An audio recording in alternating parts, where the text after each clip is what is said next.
Hi guys, welcome to the channel dare to fit. आज की video में आपसे बात करूंगा स्लीप के बारे में। हम सब जानते हैं कि नींद ज़रूरी है, हमें मालूम होता है कि हमें 6 से 8 घंटे की नींद चाहिए होती है। बट क्या हम ये जानते हैं कि स्लीप का हमारे वेट लॉस पे और हम कैसा दिखते हैं इस पे कितना ज़्यादा स्ट्रॉन्ग इम्पैक्ट हो सकता है? इसी के बारे में आज इस वीडियो में मैं कहानी के थ्रू आपको बताऊंगा। रियल स्टोरी है। 2 ट्विन सिस्टर्स थी, दोनों के पास 3 महीने का टाइम था और दोनों को 10 किलो के आसपास वेट लॉस करना था। दोनों ने जिम ज्वाइन किया, ठीक है। एक अच्छा जिम था, हाईटेक टाइप का जिम था और सेम पर्सनल ट्रेनर था। दोनों ने जिम का ही डाइटिशियन से डाइट लिया और 3 महीने में उन ट्विन सिस्टर्स ने अराउंड 9 किलो के आसपास वेट लॉस किया, विच इज़ परफेक्टली फाइन। 3 महीने 9 kilo weight loss, same trainer, same dietitian. But दोनों की बॉडी में देखने में बहुत डिफरेंस था। एक सिस्टर की बॉडी काफ़ी टाइट लग रही थी, वो काफ़ी यंग लग रही थी, एनर्जेटिक लग रही थी। बट जो दूसरी सिस्टर थी उसकी बॉडी बहुत सैगी सैगी लग रही थी, लूज लूज, और उसके एनर्जी लेवल्स डाउन थे और वो पहले के कंपैरिजन में यंग नहीं लग रही थी, वो पहले के कंपैरिजन में ज़्यादा एजेड लग रही थी। तो अब ऐसा कैसे हो सकता है? दोनों ट्विन सिस्टर्स हैं, जेनेटिक्स सेम है, ट्रेनर सेम था, जिम सेम थी, डाइट सेम थी, तो क्या डिफरेंस था? डिफरेंस था, जब एनालिसिस की गई तो डिफरेंस निकल के आया कि एक सिस्टर सो रही थी 4 से 5 घंटे और एक सिस्टर सो रही थी 7 से 8 घंटे। जी हां, सिर्फ नींद की वजह से, एनवायरमेंट सेम है, जेनेटिक्स सेम है, सिर्फ नींद की वजह से इतना डिफरेंस हो गया कि एक सिस्टर बहुत बेटर दिख रही है, टाइट दिख रही है, यंग दिख रही है, और एक सिस्टर की बॉडी सैगी दिख रही है, वो उसकी बॉडी में एनर्जी नहीं है और वो पहले के कंपैरिजन में एजेड दिख रही है वेट लॉस करने के बावजूद भी। तो इतना इंपॉर्टेंस है स्लीप का। स्टडीज ने भी प्रूव किया है, साइंटिफिक स्टडीज में एक स्टडी हुई थी, उसमें क्या किया, 2 ग्रुप लिए गए। एक ग्रुप डाइट दोनों को सेम दी गई, अराउंड 1400 के आसपास की कैलोरीज थी, दोनों को सेम कैलोरीज दी गई, सेम डाइट थी। 2 ग्रुप में डिवाइड किया गया लोगों को। एक ग्रुप 8.5 घंटे सोया, एक ग्रुप 5.5 घंटे सोया।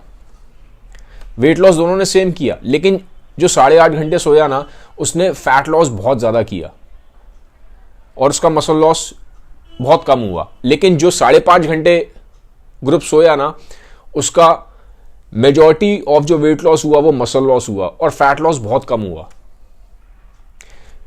अब क्या होता है, जब भी हम वेट लॉस करते हैं तो सबकॉन्शियसली हम चाहते हैं कि हम टाइट दिखें, हम पहले से यंग दिखें, हम पहले से बहुत बेटर दिखें। लेकिन अगर हमारा मसल लॉस ज्यादा होगा और अगर हमारा फैट लॉस कम होगा तो हम पहले के कंपैरिजन में डिग्रेड कर रहे हैं, डिस्पाइट द फैक्ट भले हमारा अच्छा वेट लॉस हो जाए। तो स्लीप की बहुत ज्यादा इंपॉर्टेंस है। ये देखा गया साइंटिफिक स्टडीज में, जो लोग कम सोते हैं, ठीक है, जो लोग कम सोते हैं, जैसे नॉर्मली बोला जाता है कि आपको 7 to 9 आवर्स के आसपास की स्लीप चाहिए, बिटवीन 7 to 9 आवर्स। अब जो लोग कम सोएंगे उनका ये देखा गया कि एक हार्मोन होता है ग्रेलिन। ग्रेलिन क्या करता है, वो आपके हंगर, एपिटाइट बढ़ाता है आपकी। तो जो लोग कम सोते हैं ना, तो उनका ग्रेलिन लेवल्स बढ़ जाते हैं, तो उनको भूख ज्यादा लगती है। भूख ज्यादा लगेगी तो अगले दिन स्नैक ज्यादा करेंगे, ठीक है, ज्यादातर कार्बोहाइड्रेट्स वाले फूड ज्यादा खाते हैं, तो फिर ऑब्वियसली कैलोरीज बढ़ेंगी, फिर वेट गेन होगा। पहली चीज। दूसरा ये देखा गया, जब आप कम सोते हो तो आपका जो एक हार्मोन होता है, जो आपको खाना खाने के बाद आपको फीलिंग आती है ना कि मेरा पेट भर गया है, अब मैं फुल हूं, वो आती है लेप्टिन हार्मोन से। तो ये देखा गया, जो लोग कम सोते हैं उनका लेप्टिन लेवल डाउन हो जाता है, मतलब जल्दी खाना खा के उनको फुल वाली फीलिंग नहीं आएगी। तो ये दोनों ही चीजें अच्छी नहीं है in terms of fat loss, muscle gain, ठीक है, अगर आप अच्छा दिखना चाहते हो तो। फिर ये भी देखा गया कि अगर आप कम सोते हो, रिक्वायर्ड जो स्लीप है उससे अगर आप कम सो रहे हो, तो आपको डायबिटीज के चांसेस बढ़ जाते हैं। एक हार्मोन होता है इंसुलिन, तो इंसुलिन का जो रिस्पॉन्स है वो थोड़ा सा गड़बड़ा जाता है। तो जो अगर इंसुलिन का रिस्पॉन्स गड़बड़ाएगा तो आपको टाइप 2 डायबिटीज होने के प्रोबेबिलिटी हाई हो जाती है फ्यूचर में। तो इतना ज्यादा इंपैक्ट है। तो अब तो हमने समझ लिया, एक चीज क्लियर हो गई एनेक्डोटल एविडेंस से भी, केस स्टडीज से भी और एक स्ट्रॉन्ग साइंटिफिक एविडेंस से भी ये चीज क्लियर होती जा रही है। रैंडमाइज कंट्रोल ट्रायल्स हुए थे कि स्लीप की बहुत ज़्यादा इंपॉर्टेंस है। अगर हमें अच्छा दिखना है, हमें स्ट्रांग दिखना है, अगर हम मसल गेन करना चाहते हैं, अगर हम चाहते हैं कि हमारा जो फैट लॉस हो वो अच्छा हो, हमारा ट्रू बॉडी कॉम्पोजिशन जो है, मतलब जो हमारा बॉडी कॉम्पोजिशन है उसमें रियल चेंजेस आए, तो अगर हम चाहते हैं अगर अपनी बॉडी को अच्छा बनाना तो हमें स्लीप पे बहुत ज़्यादा ध्यान देना पड़ेगा। अब स्लीप को इंप्रूव कैसे कर सकते हैं, तो मैं आपको क्विक 10 टिप्स बताऊंगा। पहले जानते हैं कि कौन सी चीज़ें ऐसी हैं जो स्लीप को ख़राब करती हैं। तो उसमें सबसे पहले आता है लाइट। तो लाइट मतलब जैसे कि जितनी भी गैजेट से लाइट निकलती है ना, ब्लू लाइट होती है।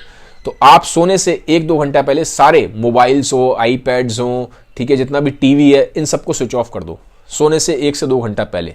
सेकेंड चीज़ है नॉइज़। अगर आप बहुत ज़्यादा, जैसे आजकल हम जो गाने सुनते हैं, बहुत वॉयलेंट गाने, अग्रेसिव गाने हैं, ठीक है, तो वो गाने एक्सरसाइज करते टाइम तो ठीक है, जब आपको जोश चाहिए, लेकिन अगर आप सोने के 1 घंटा 2 घंटा पहले उस तरह का नॉइज़ सुनेंगे तो प्रॉब्लम हो जाएगी। तो उस टाइम बेटर है कि आप ना ही सुने कोई इस तरह का अगर नॉइज़, या कोई भी म्यूज़िक ना सुने। लेकिन अगर आप फिर भी सुनना चाहते हैं तो एक सॉफ्ट, बहुत ही लो वॉइस का इंस्ट्रूमेंटल टाइप का म्यूज़िक सुन सकते हो। तो नॉइज़ एक बड़ा हिंड्रेंस है स्लीप में। थर्ड देखा गया हीट। अगर गर्मी ज़्यादा है तो आपको नींद आने में दिक्कत होगी। आइडियल टेम्परेचर बोला गया 19-20 डिग्री के आसपास, 19-20 डिग्री सेल्सियस होना चाहिए आपका रूम टेम्परेचर, अगर आप अच्छी नींद चाहते हैं। फिर रूम आपका डार्क होना चाहिए, ठीक है, तो डार्क होना चाहिए रूम। Fourth, alcohol. अब बहुत लोग कहते हैं कि मेरे को अल्कोहल पी के मेरे को नींद अच्छी आती है। नहीं, अल्कोहल पीने से आपको नींद जल्दी आ सकती है, बट जो नींद की डेप्थ है, साइंटिफिक स्टडीज ने प्रूव किया है, जो स्लीप की क्वालिटी है वो नेगेटिवली इंपैक्ट होती है, ठीक है। तो अल्कोहल को आप नींद के आसपास के टाइम पीरियड पे अवॉइड करिए। अगर आप लेना चाहते हैं, अगर आप कोई बहुत ज़्यादा अगर उसका एडिक्शन है, तो आप बहुत ही मॉडरेट और लो डोज में ले सकते हैं, ठीक है। फिफ्थ, कैफीन का है। कैफीन चाय, कॉफ़ी, चॉकलेट, इन सब में होता है। तो मोस्टली लोग यहाँ पे चाय कॉफ़ी के थ्रू ज़्यादा लेते हैं, इंडिया में अगर बात करूँ तो। अगर आपको चाय कॉफ़ी पीने की आदत है तो आप 6 घंटा पहले नींद से चाय कॉफ़ी मत लीजिए, ठीक है। और कई लोगों को ज़्यादा इंपैक्ट रहता है, लंबे टाइम तक चाय कॉफ़ी का इंपैक्ट रहता है, उसमें जीन्स का भी रोल है। तो 10 से 12 घंटे पहले आप चाय कॉफ़ी मत लीजिए, ठीक है। तो उसका ध्यान रखना है, 6 to 12 आवर्स के आसपास। तो ये चीज़ें हैं जो स्लीप को नेगेटिवली इंपैक्ट करती हैं।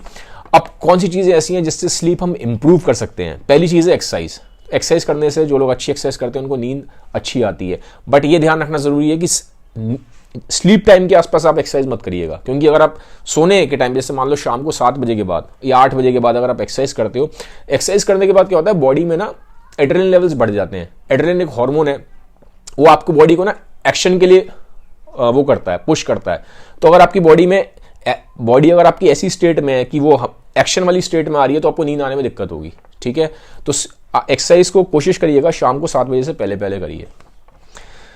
सेकंड है कि आपका एक कंसिस्टेंट स्लीप शेड्यूल होना चाहिए, ठीक है। क्योंकि हमारे ब्रेन में ना एक क्लॉक होती है, ठीक है। हमारे ब्रेन में एक बायोलॉजिकल क्लॉक है, इसको SCN बोला जाता है, पार्ट ऑफ ब्रेन है वो। तो वो आपकी जो ब्रेन की क्लॉक है वो कंटिन्यूसली हर एक सेकंड को, हर एक मिनट को, हर चीज़ को नोट करती जाती है। आपको पता नहीं चलता, सबकॉन्शियसली होता रहता है।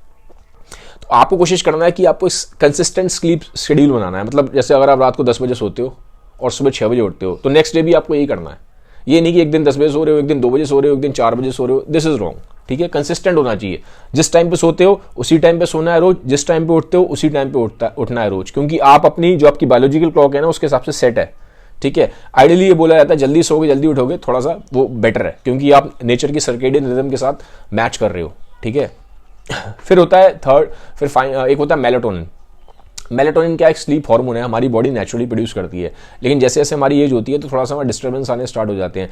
तो कुछ लोगों को डॉक्टर की रिकमेंडेशन में, अगर आपको नींद में स्लीप में इश्यूज हैं तो आप डॉक्टर से बात कर सकते हैं। और मेलाटोनिन का एक सप्लीमेंट भी होता है, तो उस सप्लीमेंट को आप कुछ टाइम पहले यूज़ कर सकते हो डॉक्टर की रिकमेंडेशन में, तो वो आपको हेल्प कर सकता है नींद आने में, ठीक है। फिर मैं बोलूँगा मैग्नीशियम। मैग्नीशियम का काफ़ी रोल है। अब मैग्नीशियम कैसे आप डाइट में बढ़ा सकते हो, जैसे कि जितनी भी लीफी वेजिटेबल्स हैं, जैसे कि पालक हो गई और दालें हो गई, जितनी भी दालें हैं, बीन्स हैं जैसे राजमा है, लोबिया है, ठीक है, इस टाइप की चीज़ें, और नट्स हैं, सीड्स हैं, होल ग्रेन्स हैं, इन सब में मैग्नीशियम होता है। तो ये चीज़ें आप खाना स्टार्ट करिए, थोड़ा सा डेलिबरेटली डाइट में इंक्लूड करिए। फिर फाइनली है लेवेंडर। लेवेंडर एक फ्लावर होता है, ठीक है। तो उस फ्लावर की फ्रेग्रेंस से बोला जाता है कि नींद आने में हेल्प मिलती है। अब फ्लावर तो आपको ऐसे नेचुरली बहुत मुश्किल से मिलेगा, तो मोस्टली लोग लेवेंडर का ऑयल यूज़ करते हैं, इसको एरोमाथेरेपी में भी यूज़ किया जाता है। लेकिन यहाँ पे आप उसको यूज़ कर सकते हो माइन्यूट मिनिमम अमाउंट्स में। लेकिन यहाँ पे एक वर्ड ऑफ कॉशन है मेल्स के लिए, स्टडीज में कुछ एक वीक एविडेंस है, क्योंकि एनेक्डोटल एविडेंस मिला है, एनेक्डोटल एविडेंस वीक एविडेंस माना जाता है साइंटिफिक लिटरेचर में। तो कुछ लोगों के जो मेल्स हैं स्पेशली, तो मेल्स में देखा गया कि जब वो लेवेंडर ऑयल का यूज कर रहे हैं तो उनको मेल ब्रेस्ट की प्रॉब्लम आ रही है। तो अगर आप लेवेंडर ऑयल यूज करते हैं और आपको इस तरह की प्रॉब्लम्स आ रही हैं तो आपको लेवेंडर ऑयल उस केस में बंद कर देना चाहिए। बट जो सेफ चीजें हैं वो मैं पहले बोलूंगा, आप एक्सरसाइज करना स्टार्ट करो, कंसिस्टेंट स्लीप शेड्यूल बनाओ और मैग्नीशियम रिच फूड्स अपनी डाइट में इंक्लूड करो। बाकी जो चीजें मैंने आपको बताई हैं जो नेगेटिवली इंपैक्ट करती हैं उनको ठीक करो आप। उसके बाद बिल्कुल जब कुछ नहीं हो रहा तो मैं फाइनली बोलूंगा बिल्कुल आपकी स्लीप बहुत ज़्यादा बिगड़ी हुई है, इन सबको करने के बाद भी आपको नींद नहीं आ रही है, फिर आप डॉक्टर के पास जाके मैग्नीशियम मेलाटोनिन सप्लीमेंट्स और लेवेंडर के बारे में बात कर सकते हैं। बट बिना डॉक्टर के रिकमेंडेशन के कभी भी कोई ये सप्लीमेंट्स आप स्टार्ट मत करिएगा, specially when it comes to melatonin. तो गाइस ये था वीडियो, एक क्विक वीडियो था। आपको अगर ये अच्छा लगा है वीडियो तो काइंडली इस वीडियो को सबके साथ शेयर जरूर करिएगा। Have a nice day, bye bye, take care.